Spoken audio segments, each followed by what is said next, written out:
Hello, and welcome to the Endometriosis Empowerment Series that I'm hosting for Endometriosis Awareness Month in March 2021. I am so excited to share this episode with you. If you're listening on the podcast, welcome to the Endo Babe Podcast. If you're watching on YouTube or in the Facebook group, welcome to the masterclass.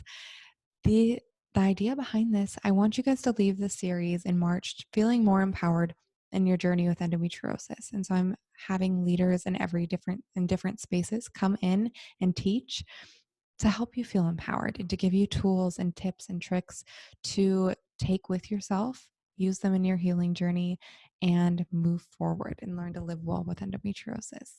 Today, we're chatting with Shalane Carter. Shalane Carter is amazing. If you're in any of my programs, you know her. She's an energy healer and business mentor, and we chat all about feminine energy, ancestral trauma. We chat about healing and ways to really start receiving and asking for what you want. It is a wonderful episode, and so let's get Shalane on.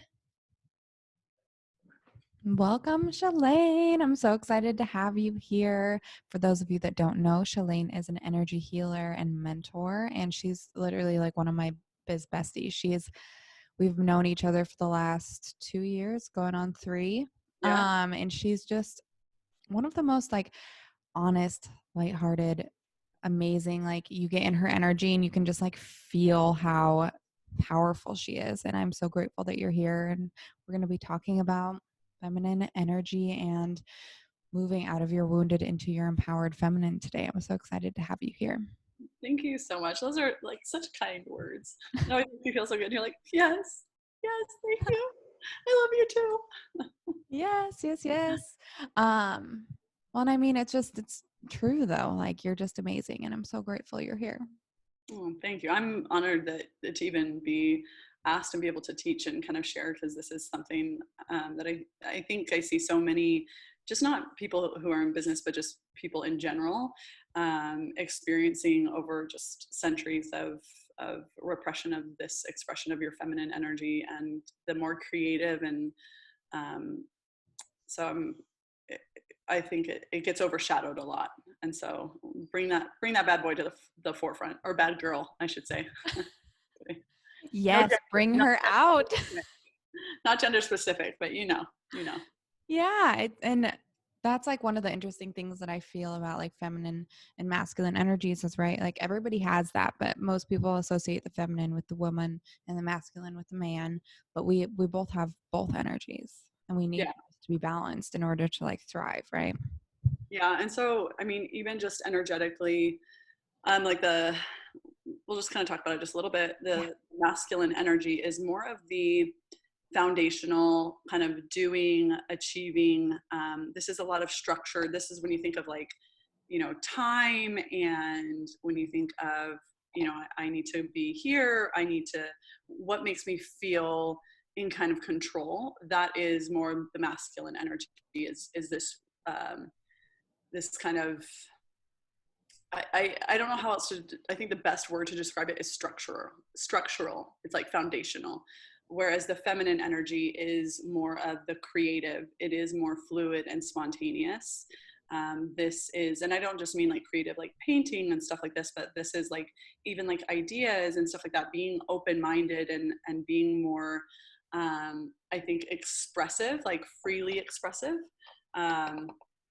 And as opposed to, again, feeling like things need to get done, you're able to follow intuitively like what feels good, and tap more into that energy, and both are necessary, right? In order for things to get done, you do have to take action. Even when I always joke that like the Secret, if you've ever watched The Secret, it's kind of all about, well, just think about it, visualize it. Like that's all the feminine energy, and that's really great, but you do actually need masculine energy and take steps forward in order to bring those things to fruition. Like you need to create the momentum.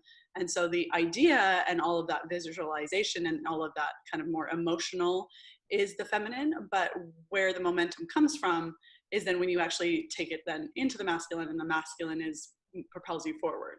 So Yeah, for sure. And it's like the feminine's kind of the be, right? Like being in your body, the masculine's the doing, and then you need them both so you can have the things, right? yeah, exactly. Yeah. And it is interesting because I feel like, I know we were kind of talking about this before we hopped on, like people with endometriosis, I see this in my coaching and just people that I've talked to in general, like a lot of those feelings of unworthiness and feeling like a burden and feeling like I'm lazy and I should be doing all of these things and like shitting all over yourself.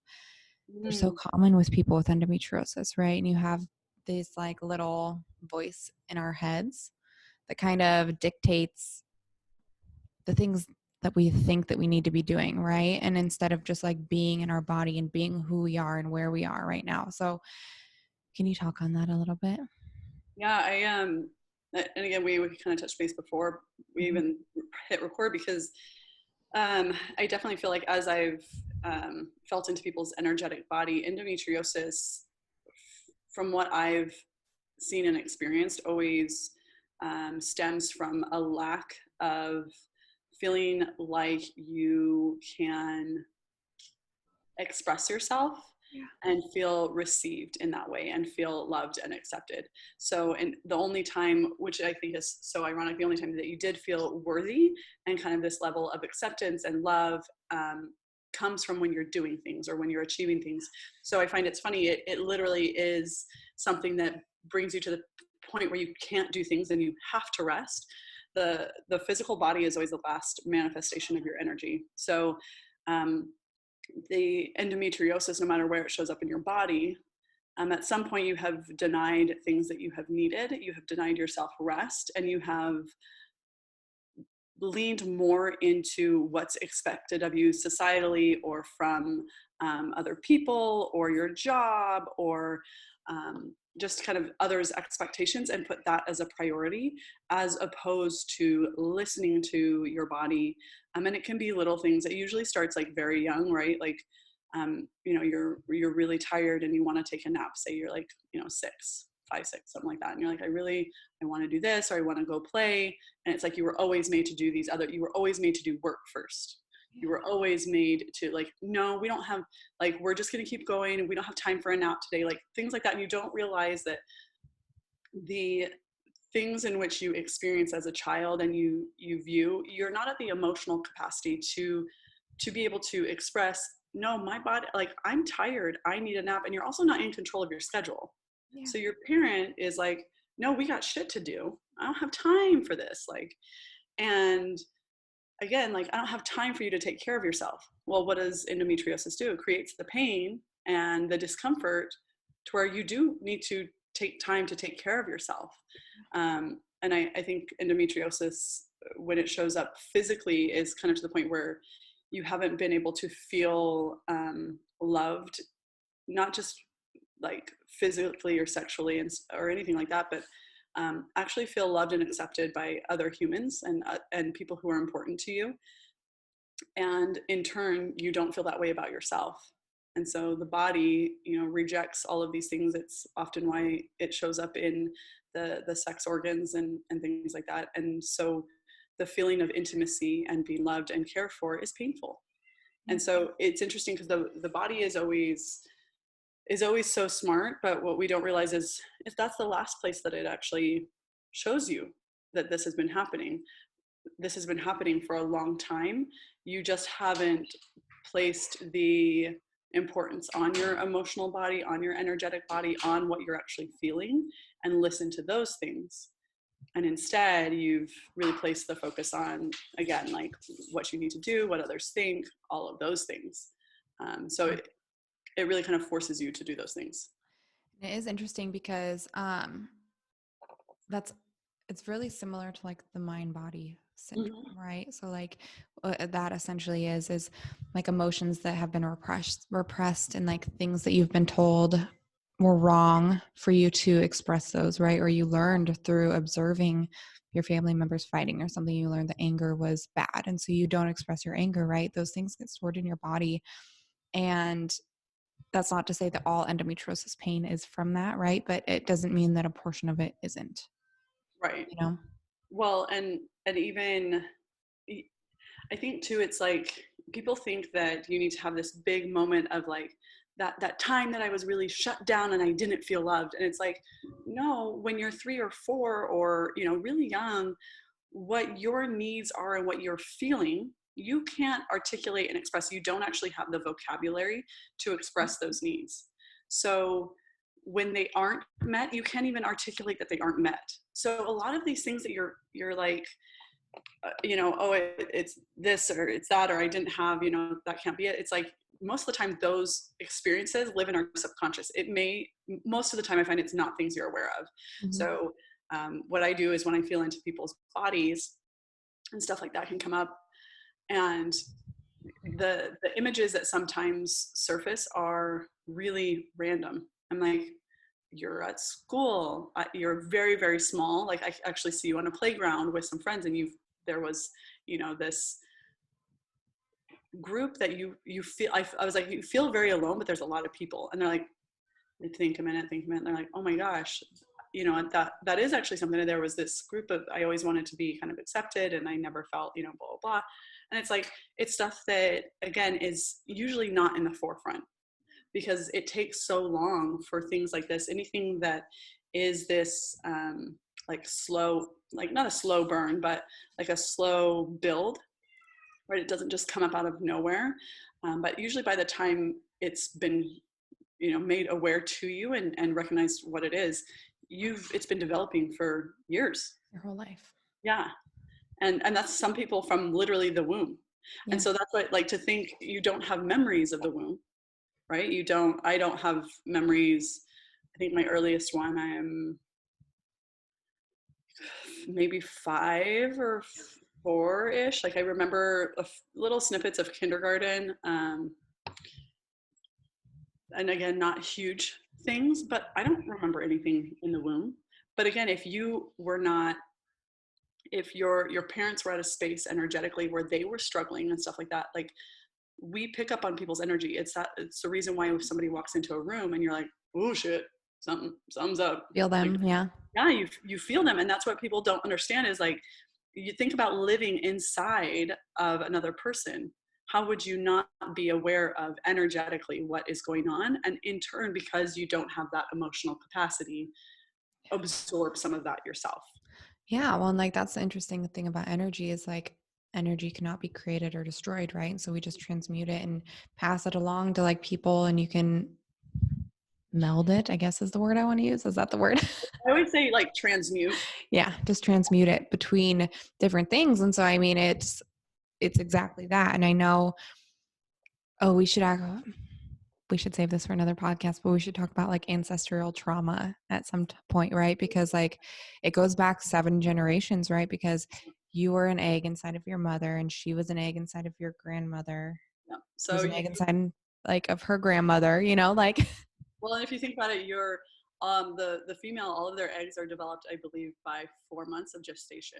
Mm-hmm. So when you think about it that way, your mom was 4 months old inside of the womb with all of her eggs, so with you still inside of her. Yeah. So like, even when you think about like things like that, you're like, that's nuts, right? Yeah, like I have literally been inside of my grandmother, mm-hmm. like, and been physically like cellularly enough to form a human should the right circumstances arise, should the sperm meet my egg, Yeah. And it's like that type of shit is wild when you think about anything that is like progressive, anything that is, from the womb forward. It's just crazy. And I mean, I guess we can talk about it a little now because I want to keep it. But it is interesting because there are a couple people in the online space that I've been seeing. They specifically work with like ancestral trauma, specifically around people who had ancestors in Auschwitz and like that were like in the Holocaust, and like healing that ancestral trauma and like letting it go from your body and like ending it where you are now. Yeah. And so I wonder like for the future what that's going to mean for their ancestral line, Yeah, well, so not to get too like sciencey, but if you get into epigenetics at all, and so that is the study of the genes, the genes themselves can actually be expressed or not. Mm-hmm. So, and a lot of the expression comes from actually environment and experiences. Again, and those are conscious and subconscious things that you've experienced that are now in your subconscious. So again, like in the womb, outside of the womb. But knowing that when genes are expressed, when they are basically turned on, and things like trauma and different things like that can turn on a lot of these responses, especially ones when they're like, oh, they're looking for a genetic marker for a disease. It's not that if you have that gene, you're for sure going to get it. It's that you are more predisposed if you have a history because it has already been turned on. So again, the familiarity within you and within your energetic coding is that actually feels more comfortable for you to express that disease. And so we have a tendency, again, you kind of make friends with people that are similar and stuff like that. Your family history and lineage is going to feel the most comfortable and familiar. So if they lived in poverty, if they lived in a lot of suffering, if there was a history of addiction, if there's a history of using even disease and different things like that, disorders, to get love and attention, what do you think happens then when you're feeling neglected or unloved? You've watched and experienced and actually felt that is how love has been received. And so within a lot of the studying that's happening now and a lot of the research, it is showing that up to 7 generations can be experiences can be held within the DNA. So, this genetic encoding kind of happens, this imprint of like, this feels actually better. To keep myself safe in Auschwitz, I experienced A, B, and C. I survived, which means I have this mentality that I have to suffer in order to survive. So a lot of times then what happens is you energetically don't realize that you're actually creating suffering because you, again, historically within your family coding, within the genetic blueprint that you have as a human, that actually feels the most normal and comfortable for you. Safe. Which and it feels safe, but it not like, even if it's not actually safe, right? Yeah, it's like, people that and this is why people stay in relationships that are abusive and painful and toxic. I hate to use the word toxic because I always feel like it's not necessarily toxic as much of, again, it's trying to teach you that you need to leave. Like, but if you only know that, again, for so many generations, this has been the experience, why do you think that manifests to you so easily? And you're like, I don't know why this happened. Yeah. I like to use the example because I was the 4th generation of a single parent. So when you think about that far back, like my great grandma, so my grandma is 78 or so. I don't know exactly how old she is, but she's roughly right around there. Yeah. So if you think about that and you think about her mom, you think, what is this, early 1900s, 1920s. Yeah. I should get my genealogy book out. I have a huge book of all of that. But if you think about it, during that time, to be a single mother and to keep your baby was absolutely unheard of. You went somewhere, you got rid of it, you just went on an overseas trip for 6 months, you were studying abroad, shit like that. Yeah, because it wasn't like culturally acceptable. Well, no, not at all. Yeah.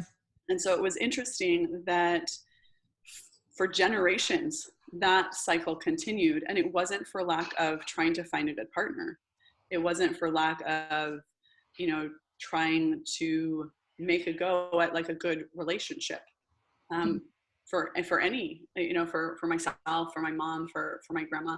My grandma was married, but did end up being a single parent. So it, and again, even during that time, like it was very, like my mom was the only kid that she knew of that her parents weren't married. So it's like, when you see that, you start to see like, oh, there are a lot of similarities, and some of it is, you're like, oh, it's just behavioral. I learned that from my mom, but I'm not intentionally being like, I want to be a single parent. Right. I want to have struggle within my relationship where it's not working out. I'm picking bad partners that are emotionally unavailable. Yeah. I believe me, guys, I did not want to set out to do that. You didn't want that. Right. Believe it or not, that was not my hopes and dreams. Okay. Yeah. And so, and that's the thing is when you look at a lot of things that you're experiencing in life, when you look at it in the form of disease or disorders or like autoimmune issues and stuff like that, you're not going out seeking those things, Mm-mm. right? But behaviorally, what's actually supporting those? Like energetically, look at what is around you, what you're experiencing. What is your job like? Are you in constant stress? Are you, all of these things? Okay, well, look at your family. Is it normal That's the for same. them that, yeah.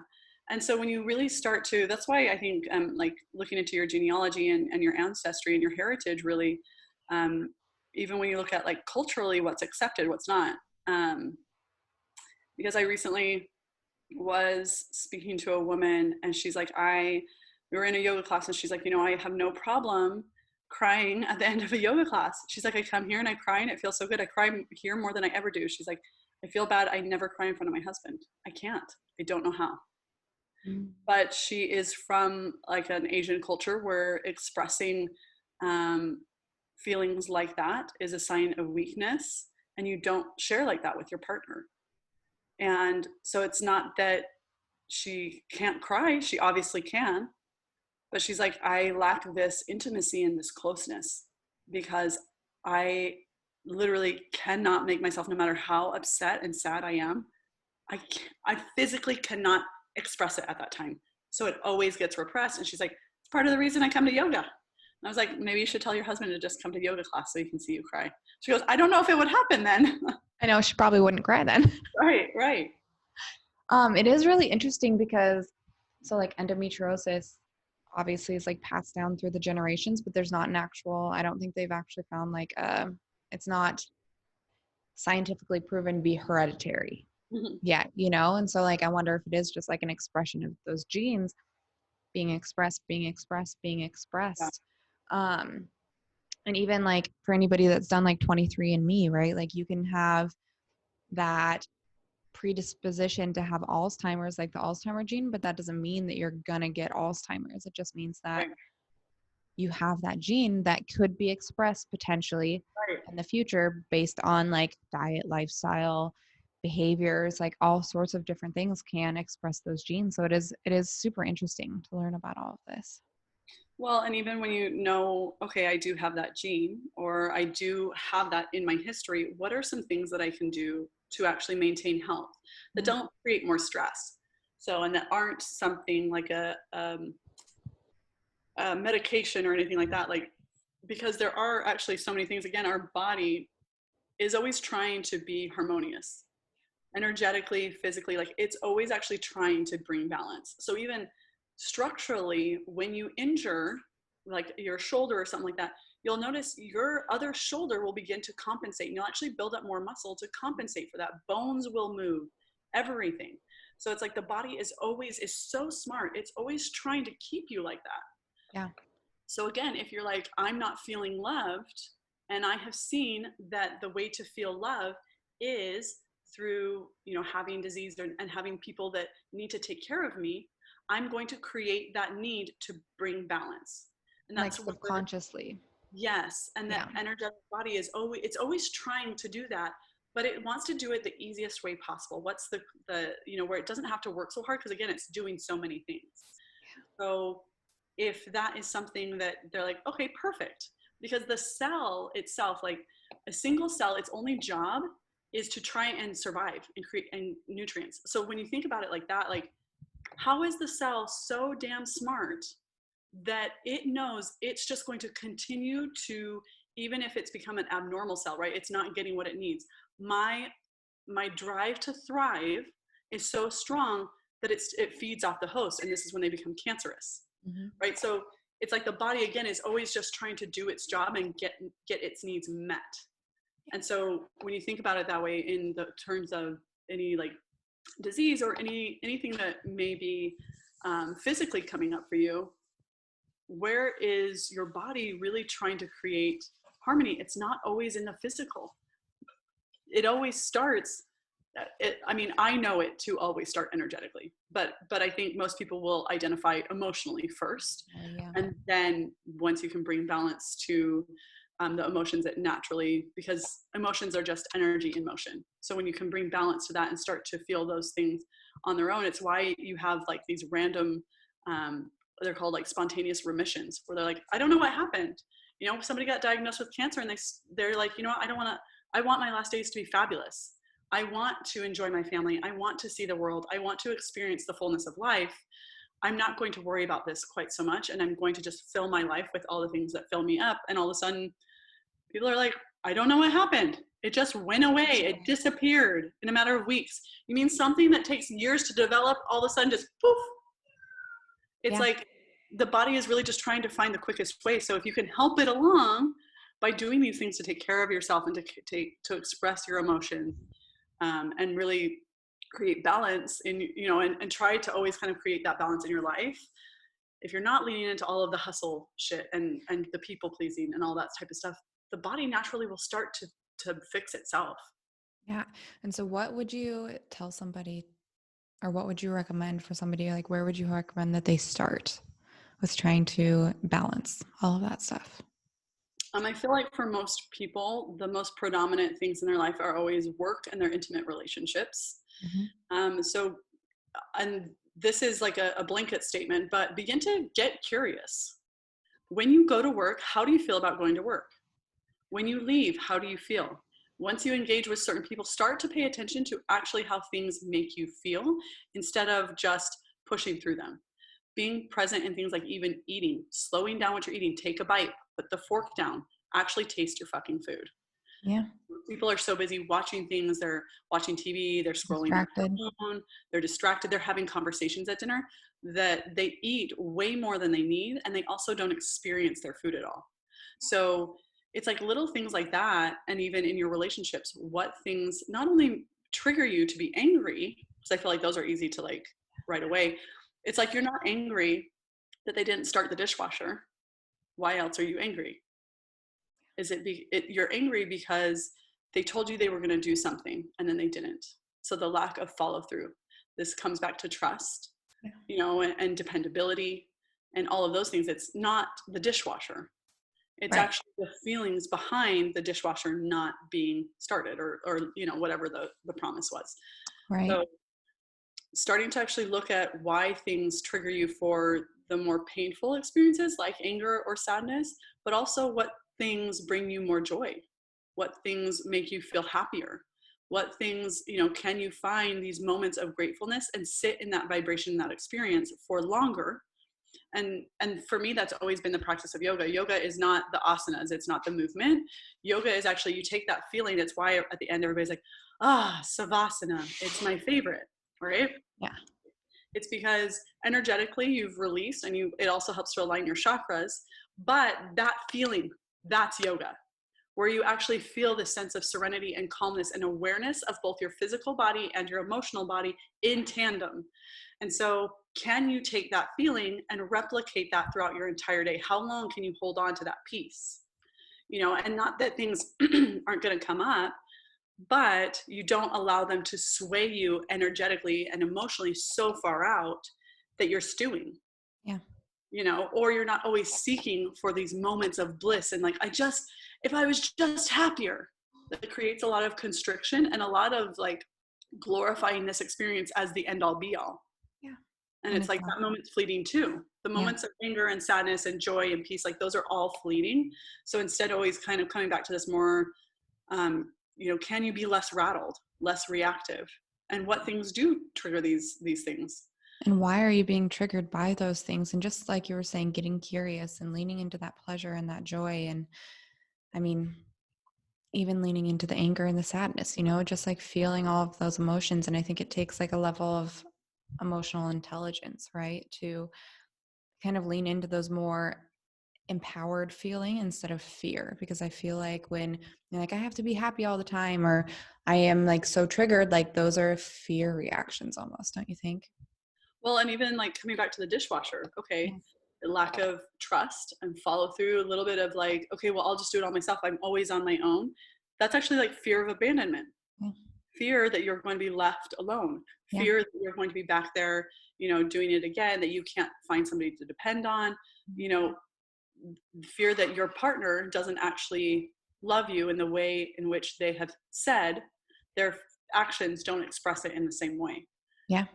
And so it's like, whoa, again, when you go back that far, but most people aren't taught we're taught to think. We're not taught to feel, and we're not taught to, allow these feelings and emotions to come up, and instead of judging them and shoving them down, or making them seem like they are good or bad, or placing a label on them, if we could just witness them for what they are. Like, I feel angry. And how about this? What if you said, babe, I feel angry because you didn't unload the dishwasher like you said, and it actually makes me feel like I can't trust you, and like your follow through. It makes me feel like I can't depend on you. Well, holy shit. That just changed that whole conversation. So instead of fighting with him about that and treating him like you're his mother, right? And like nagging on him to do the things, you just came to him as your partner, right? Or as his partner or her partner or whoever it is, Exactly. So it's just, and I think a lot of the times it is just that it, again, needs to be expressed. Like, you just need to say, this makes me feel like I can't depend on you. Well, nobody likes to hear that from their partner, and wasn't their intent. And that's what we have to understand, is that perception of, this is making us feel this way because of a past history. You don't just assume that this is lack of dependability because of the dishwasher. Yeah. But what you've witnessed and what you've experienced, again, subconsciously in there, when somebody is not following through with their obligations, or things like that they tell you that you're going to do, you've been let down before. So the feeling, again, is familiar. So you're going right back to that space of, when this type of stuff happens, this is when the crumble begins. This is when it starts to dissolve. And so you kind of get into that space of fear of them leaving you, and like all of those things. And you get into that spiral and that cycle. And it's like, again, all from the dishwasher. Yeah. We create all of these things from our perception of the reality based on our lens of emotion. Yeah. And if we can move through that, again, this is just our perception, and they're like, I'm sorry, I was so tired, or I put the soap thing in, I didn't realize I didn't press the button. Yeah. And you're like, oh, well, now I feel silly. Yeah. Or like, it just dissolves it that far, like that fast. And like coming at it with that open communication and just curiosity, right? And just vulnerability, even like coming at it and just wanting to share with your partner about why you're feeling that certain way. Like, I feel like 9 times out of 10, that your partner didn't do that on purpose, and they didn't realize that doing that would make you feel that way. Right. Exactly. I think, but for most people, again, when they've shared and they've expressed themselves, especially with endometriosis, their needs haven't been met. Yeah. And so the fear around even sharing those things just exacerbates and perpetuates the energetic cycle of fear. And so now every decision, every interaction is from this space of, being scared and being, worried. And when you think about, when you feel scared or worried, think about your physical body. It begins to actually contract there have been studies done where you see somebody who you're like, okay, like they recall like a memory where they felt very powerful. Their shoulders automatically spread, like clavicles spread, the scapula move down the back, like your hips stack more over your knees. Yeah, like your chin lifts up, and they're small, it's minute. It's not something that you're like, wow, they look really happy and proud. Like, no, but you then say on the flip side, let's think about a time when you actually felt scared and stuff like that. Their shoulders round in, their chin tucks, their hips begin to tilt down, so that their glutes like are softening and locking into more like the hamstrings. There's a softening of the knees. It's really crazy that, again, just to recall a memory shifts your entire physical body. Right. And like that just shows you that our emotions and things and energy in general, right, can affect your body, right? Mm-hmm. Mm-hmm. This is beautiful. I could just go on and I know. on. I'm loving this conversation. So for somebody that is maybe feeling this fear and this shame and this guilt, and they're like just not feeling like lack of worthiness, I guess, right? Like how can they start to get more into their body and start to like listen to themselves more and trust their their intuition to become more empowered and feel safer? So a few things. Usually worthiness, and feeling like you deserve things, and feeling like you can have an incredible partner, an incredible marriage. You can have a career that you really love and look forward to. Most people don't actually, they feel like they need to grind, they need to hustle, they need to suffer. Marriage is hard. I hate that. Yes, you're not always going to see eye to eye. Yes, you're not always going to be on the same. That doesn't make it necessarily hard per se. So I struggle when people want to put that label on it, because again, then you have all these emotions attached to these words and these things. But in terms of worthiness, your lack of being able to receive things. Again, you don't actually feel open and deserving of receiving.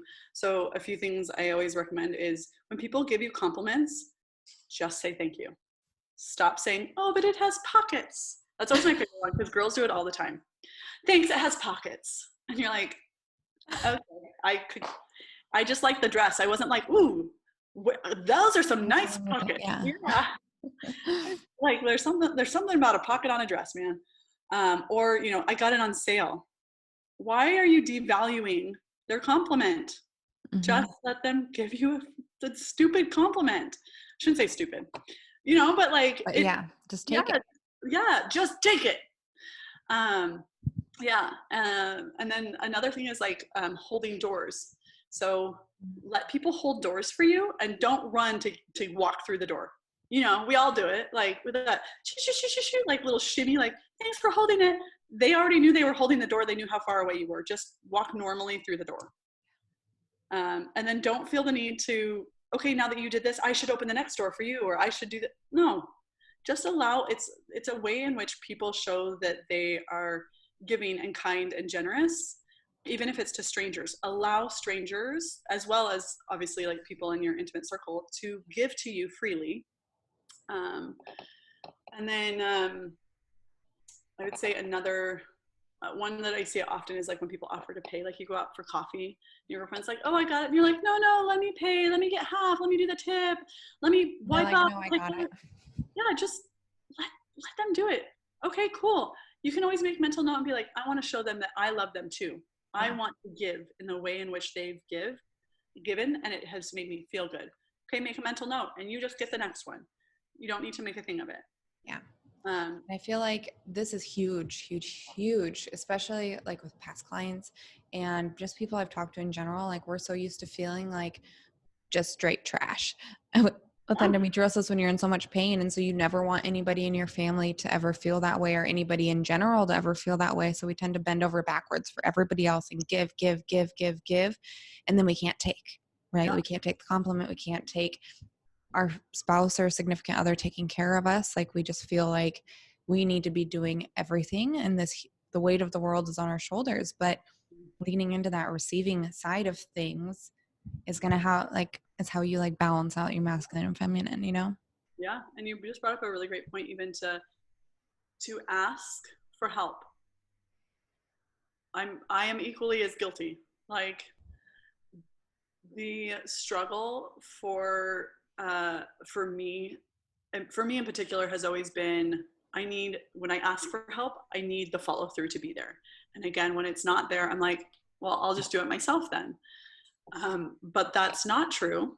It just means that I need to delegate or ask for different things, ask it in a different way. Or again, that person is not somebody that can fulfill those needs. So I need to find somebody else. If this is a need that I need met, I need to find somebody else to ask it from, if I do need it met from somebody else. And understand that not everybody can fill your cup all the ways. My fiance and I talk about this all the time. Like, I love him. We enjoy each other's company. We're both work from home. We spend a lot of time together, us two and the kids, but he cannot fill all my cups. They're not supposed to. No. And so ask your girlfriends for help. Ask, hey, would you mind taking the kids for a couple of hours? And then we can swap next weekend. I'll take the kids or something like that, so that you can have a break. Yeah. And not because you've got errands to run, not because you've got shit to do for other people. Go shopping. Go, for even myself, I'm like, I just want to grocery shop by myself. I don't even But like, really, yeah, like, no, we're not getting those 19, year old gummies that have been sitting on the shelf for God knows how long. No, we're not getting those. Please, no, I don't want to have to say no all the time. yeah. I just want to go. I want to browse. I want to go to Trader Joe's and check out all the cool seasonal shit that they put out. Mm. That's when I come home with like 19 pumpkin things. And I'm like, God, I went alone. It was great. yeah, yeah. And they're like, yeah, pasta sauce, which is actually really good. It was I was squash. gonna say delicious. It's so good. Um, But don't ask, even like they'll argue with me on that one, but it is good. it is, I've had it, it's delicious. But even like having alone time to like self-explore. I don't, are your kids around? I don't like Very still. okay. To like pleasure yourself, right? And like having that alone time to just give that to yourself, you know? Well, that, I mean, again, that's something that like my fiance and I talk about because we are at home together. Like Wednesdays, the kids went to school and my mom picked the kids up from school. So it was kind of, we always did like a day date. We always like, that was always our sexy time. Let me tell you, there's a lot of kids at home, not as much sexy time. Yeah. And it's like those things are important because it actually it creates this intimacy. So just because it's hard doesn't mean you don't do it or put it off or think that that's something that's not important. It is equally as important as eating. Maybe you don't do it quite as often, but like those things are necessary for the health of your relationship and your connection and all of those types of things. Even if, again, if it's by yourself, like connecting to yourself, what do you like, spending that time and having that space to really explore those things as opposed to it feeling rushed, which is what it always does. Yeah, like instead of trying to get it over with, like it's like you can, like you can prolong it if you want to. You can, like, it doesn't have to be like, okay, now I gotta go run some errands. Quickie. Thanks for that. Yeah. Yeah. Like, and it doesn't mean that you have to lounge around all day either, but you can kind of bask in the afterglow of like feeling connected. And again, it's not going to be every time, but making that something that is you're actively interested in exploring from time to time. Yeah. Well, and speaking of receiving, just like even scheduling time to just receive pleasure from your partner, right? Yeah. And not have to reciprocate it. Like sometimes I'll give Eli a blowjob just like out of the blue, just He's to like give. And he's like, this is amazing. But then like he'll do it to me too, and it's just like we like give to each other, but we also receive that expectation. Yeah. Yeah. And so when you don't place, especially I think most women feel, again, this line has been given that it's harder for women to orgasm. No, not necessarily. We actually have two spots, and third, if you include like the nipple, of like ways in which you can orgasm. And so when you start to be like, oh, what do I like? But most women feel like they've got to really get their partner there. So they're not actually exploring, what do I like? Yeah. I was like, no. Like, I know exactly what I like. I was like, why we dicking around on the in-between? No, I'm just kidding. That was maybe a bad pun. but exploring other things, but I also know what I like and what feels good and what things, and not being scared or afraid to ask for those things. I want to be on top. I want this. Like, those are expressing your needs. And again, when you continue to think that you can't express those things, it just perpetuates the problem. Yeah. Yeah. And I mean, I think you brought up a really valid point right there, like being able to express your needs and what you like, especially like if you have painful sex, right? Like you have to explore and figure out what works for your unique body, right? Because not all sex is penetration, but that doesn't mean that you have to like ward off sex altogether, or intimacy in general. There are lots of other things to do, and learning what your body likes and then being able to ask for it is also an important part of your relationship. Yeah. And it makes you feel safe. I feel like when you feel like you can express those things, especially because that is something that it takes a while, I think, to find it, to explore that your sexuality and what you actually enjoy within it. And once you feel like you can express those things to your partner, there is a level of intimacy there that you don't find with just a one night stand, that you don't find with just masturbation. And Yeah. so it does create this beautiful kind of dance and tandem of like, they get to know you on a level as well. Like they start to pay attention to, you know, the way that your body actually is moving and reacting. And that type of intimacy cannot be found without that level of expression of needs and wants. Yeah, exactly. And it's like being vulnerable. It's a Mhm. level of vulnerability. I can't say that word. I know, and I think vulnerability kind of gets this like, especially it's used a lot, like just be vulnerable. It's like, well, shit, well, how? Yeah. You know, and it is through things like this. Expressing your needs is probably the most vulnerable thing. People would rather stand butt naked, a lot of people, than tell somebody that they love them, Mm, that, you know, that they have a crush on them, or that they have feelings for them that they've, you know, never told. They would rather stand in front of an audience butt naked. yeah. Like, that's fine. Because Don't make me share my feelings. yeah, because it's like sharing something on the inside of you with somebody else can be terrifying. And I think that this kind of ties back into everything we've been talking about with like the feeling of unworthiness and yeah, just being able to like balance out those energies and ask for what you want, you know? Yeah, yeah, agreed. This has been beautiful. Is there anything else you want to share about energy and balancing energies and our ancestral healing or anything? Um, trust yourself. The first instinct is always, that's why it's called an instinct. Like that is your intuition. That is the way that your body speaks to you. So don't think about it too much. If you feel that way, just express it and get curious about it from there.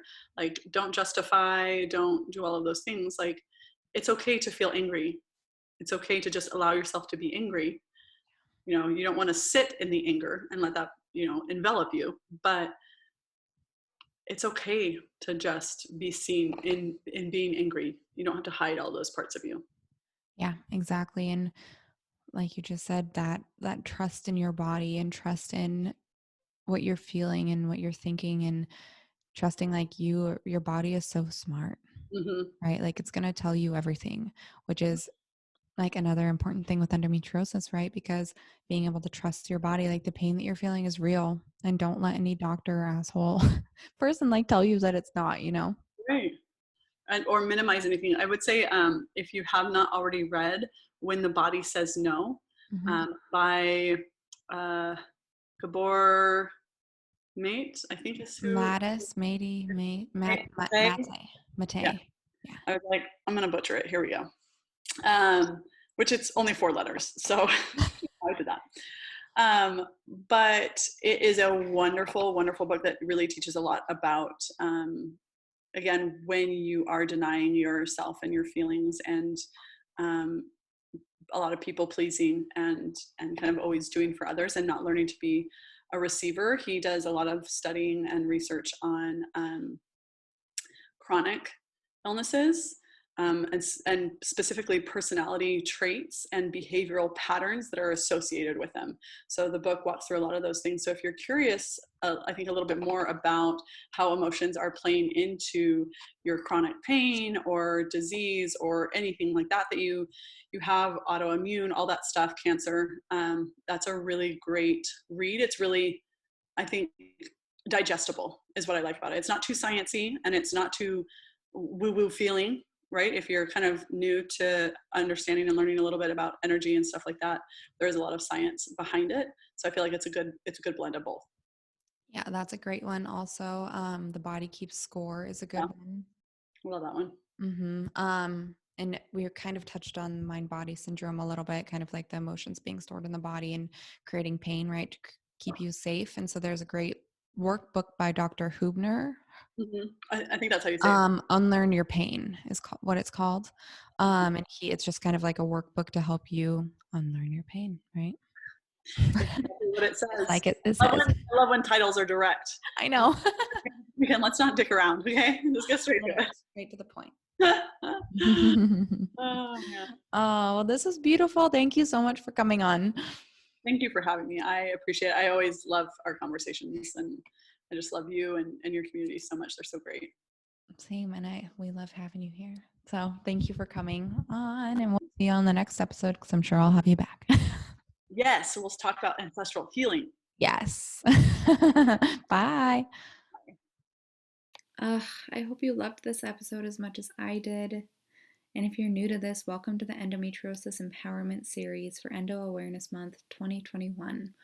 All month, I'm going to be posting 2 trainings per week throughout the month of March in my podcast, on my YouTube, and in my Facebook group. If you're not in the Facebook group, you can click the button below this podcast episode to join and get connected with other people in the group that are also doing the series and who are on a similar healing journey as you. So throughout the month, I'm going to be posting trainings from top experts in areas such as excision surgery, hormones, fertility, energy healing, and so many more to help you feel more empowered in your healing journey with endometriosis. Thank you so much for tuning in, and I'll catch you on the next episode. Bye, babe.